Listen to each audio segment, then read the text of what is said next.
So apparently Biden is thinking of proposing a sort of a welfare program for the recent waves of illegal immigrants alone.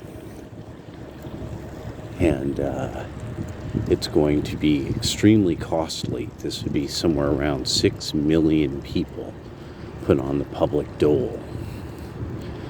And so, of course, there will be people who will be saying things like, but I have my college loans that you said were going to get paid for.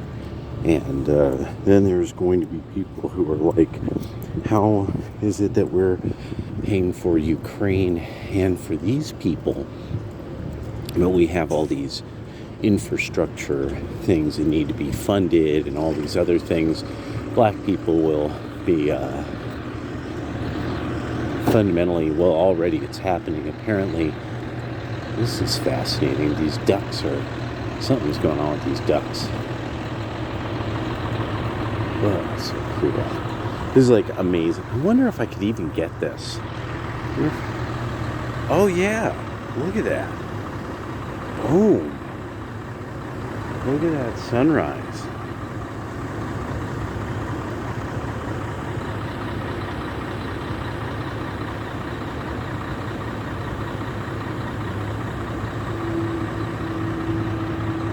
See, that's why I try to wake up so early.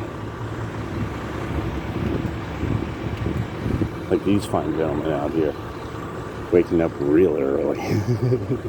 I bet that was like 3:30 in the morning, starting up or something, 4 in the morning to get all this, to get rolling, get situated and get rolling out here.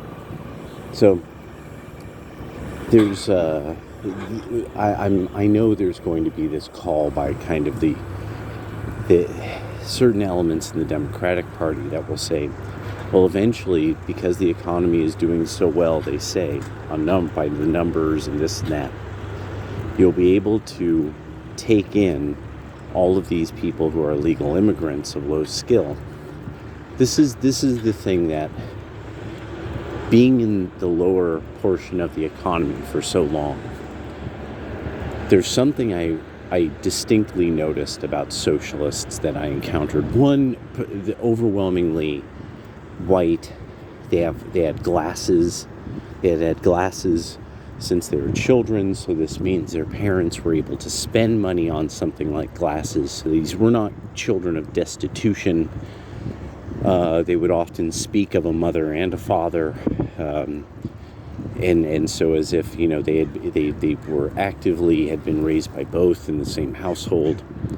But I mean, even if that's not the case, more often than not, at some point that they had attended higher education, institution of higher education. They considered themselves not necessarily an intellectual, but fundamentally smarter than the religionist and the traditionalist and the rightist type of person. That these were all lunkheads, you know, meatheads and lunkheads and stupid people. So here in the Northwest, and that they would especially associate it with kind of various relatives they had. They sort of would portray as like simple in not just the nice way, but also in the condescending way. So, but also there would often be this kind of thing like that. Now and then, these same people would speak about sort of their knowledge of really simple living coming from their upbringing, that some portion of their family still lived in some way in like a more rural part of wherever they were from. And so they would know about like kind of simple living. So it was really kind of fascinating to see, like, at times how they were torn themselves. And I think they were even seeing it in themselves, that they were like, I know the kind of simpler life that I really am trying to idealize or something. But at the same time, it's sort of like if they could just be the enlightened farmer. And but they were torn. They wanted to live the way they were living in light urban area, but they also wanted this outcome that would mean they were an enlightened Granger or something, like, and so, but they knew who the enemy was. They didn't know what they wanted. They didn't know what the outcome they wanted was, but they knew who their enemy was. And that's something that's not enough. You have to know why the world simply won't seem to function the way you want. So in the lower half of the economy, you get to see what soaks up Jose.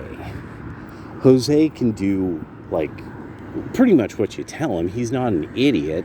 He just doesn't speak English, he doesn't read and speak English. He could read Spanish, he could speak Spanish, so Jose's thinking, if I could learn some English, this, that, and the other. So he's not an idiot. He could drive a car. He learned how to drive a car there. He did learn how to do math. Numbers are numbers. And so what ends up happening is that he ends up working at Chipotle on campus. He's in the back, or he's at the place that's right off of campus that, is El Burrito, El Mucho Burrito or something, He ends up at the box factory, in the edge of town, or where it goes into that kind of real dodgy end of town, where there's lots of people on BMX bikes and riding around in every direction late at night, with their faces covered, things like that. That they get to live there and work in that area, and you see these people around the pupusa / taco truck as it drives through, like, the box factory district. Well, when there was a box factory, because something has to go in the boxes. This means people are spending money. You need the people to be going to the college, getting drunk at 2 a.m. to go to El Mucho Burrito to make sure that there's a shift for Jose. The demographic demise that the conservatives and the right were talking about for over a decade now is now hitting. You don't have people spending in that way. They're not spending at El Mucho Taco Burrito. They're not. Their kids have already gone through college. The Gen Xers are now not sending their kids to college as much. You could look up articles on closures of colleges. This type of economy, there's tangent businesses that are based around like these clusters of universities, because you have this money that just goes into it. And now here's what now you will not be able to unthink or unhear. There was almost an entire generation given loans by the federal government, and you spent it at El Taco Burrito. Do you see how this works? So like 15 years ago, 10 years ago, 12 years ago, that this is these people had figured this out, how to fleece you. And they have, because what has happened is, at some point, like Sergio, he worked at some place like 18 years ago, when the first idiots got all their money for an English degree. So Sergio ends up finally pulling it together enough that he applies, he gets naturalized, he becomes a citizen. It's taking forever, but he pulled it off, because the way that the rules were, it was, George Bush was trying to do this, or Obama was trying to do that, so he was able to get in line, or something. But now, this isn't the same economy as then. There aren't the young at the same numbers who now have money being poured into their adult education. They themselves can't help support their own adult education with working part-time. So they're having to choose to work instead of go to college. Or that it is that they're going into trades. Which means that if you have then a bunch of people going into the trades who are citizens, why would they in the future, in the near future, in the far future, ever vote for some mass amnesty when this then makes their unique skill, because of the small number of people in their generation who could do the job because of demographic demise, there's less labor who are citizens, legacy citizens' children. So what you end up having is less labor means the labor has to get paid more. What this is Democrats trying to make it like, no, it's totally cool that we're diluting the labor pool, so all of you will be paid less forever, like cattle. And the liberal, progressive dum-dums are going to have to go along with it because they're dum-dums, and they keep putting themselves into the same situation over and over again, that they just price themselves out of the labor pool. They're like, yeah, I have a degree in sociology, I need to get paid this. And they're like, yeah, well, welcome to Taco Burrito. Too bad. And we have endless numbers of people to employ now. You see, so the progressives and the socialists are really going to be up against the working class, and very quickly. Like, it's already hitting with the fact that the whole thing about the trades is something that's come out of the manosphere and the MGTOW world. That's come out of the right, is go into the trades. And so the men leaving the colleges, that came out of the right, go into the trades. And so that there's going to be that end of it, that you're going to be up against tradesmen and tradespeople that they simply can't vote to be like, oh yeah, I want my competition to totally be able to underbid me. And then, so this is the other problem that has developed. The economy won't soak them in because, see, one of the other things is, well, no, there's all kinds of infrastructure projects that are necessary. Why would those people have left their own countries? These would have obviously been people who would have been, if that level of skill is extremely valuable here, it most likely is even less and more rare there, so it's even more valuable there. So so again, like, this doesn't make sense. You can't even begin arguing. No, these are hydraulic, super mega hydraulic expert engineers. These are nuclear power engineers. And that in such arguments, it just wouldn't even be logical that they would have left their home nation, because they would have been of the upper third of society in intelligence, and therefore the outcomes thereof, no matter if they were in Ecuador or if they were in Colombia, they wouldn't leave.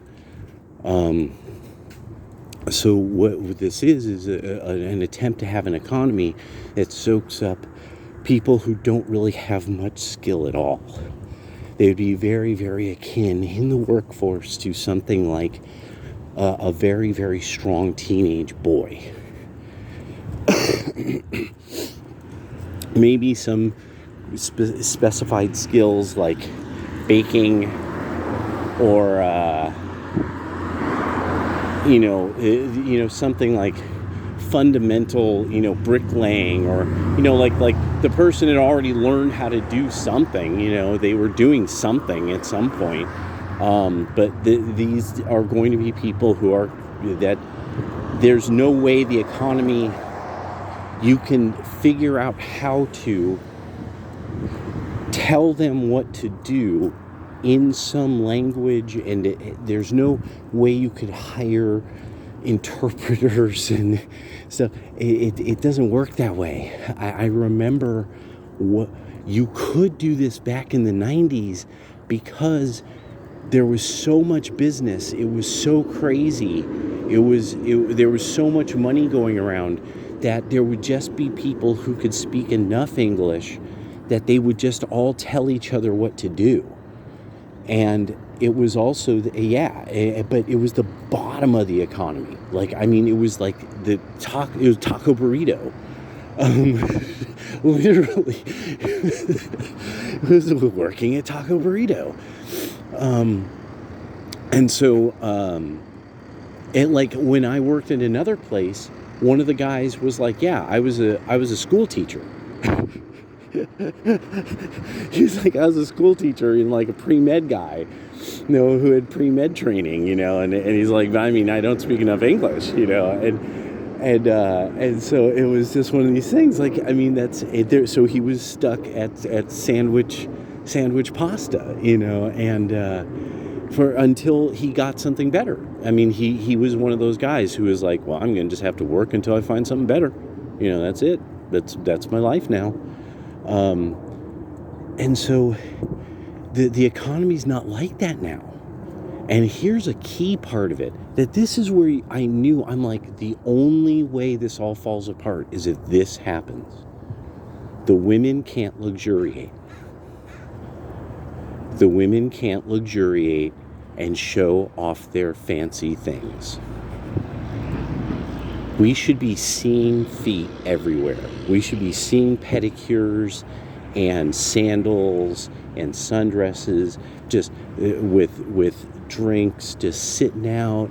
No fear of the crazy man, no fear of the drug dude, no fear of heroin bro. No one's gonna hit her up for money while she's trying to be fabulous.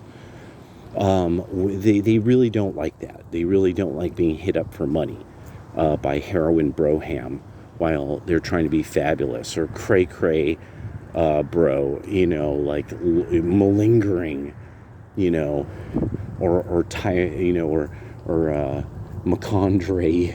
McCondre Tyson, like malingering about, looking at him all funny and shit, looking at him like it's fucking dogfart.com about to happen. And so you fucked up. All of you Antifa fucks, you fucked up in that regard. Because now you have these people who, there's now resentment by those who have worked all their lives. Fuck you, you're going to pay your debts. There's now this fundamental thing of the women can't go and be fabulous and enjoy luxuriating, so they're not spending the money at then not taco burrito, not even sandwich pasta, but at Le Super Duper drink spot. And because that's where Jose ended up. He ended up working his ass off, and he ended up at Le Super Duper Sacatini Lounge, and with the DJ, there's a DJ there, and and the DJ, he's like, hey, you ever hear of this music, and stuff, and he's like loving life, and he's met like a nice blonde who likes going salsa dancing and stuff, and